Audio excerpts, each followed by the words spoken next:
Euskararen munduan bidaia bat hasi nahi?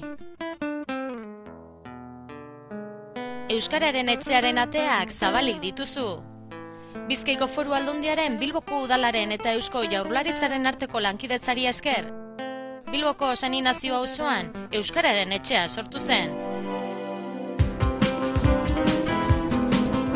Haren helburua euskarari buruzko gune espezializatua izatea.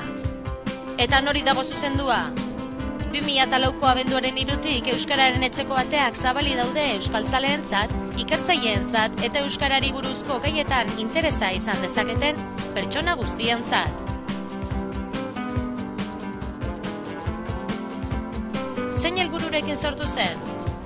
Euskararen interpretazio zentroaren asmoa modu atsegin eta zuzenean euskarari buruzko zenbait oinarrizko eduki publikoari erakustea da. Adibidez, euskararen balio integratzailea, hizkuntzaren historiako gertaera nagusiak, euskalkien aberastasuna, sormena eta literatur bizitasuna, eta ahozko tradizioaren interesa.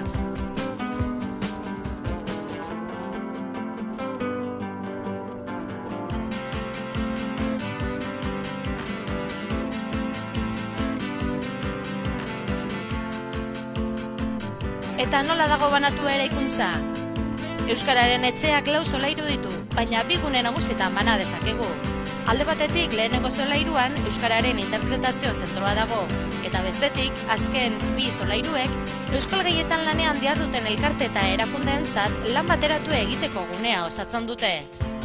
3. solairuan euskal idazleen elkartea, topagunea, euskalpen kluba eta Mendebalde kultura elkartea daude.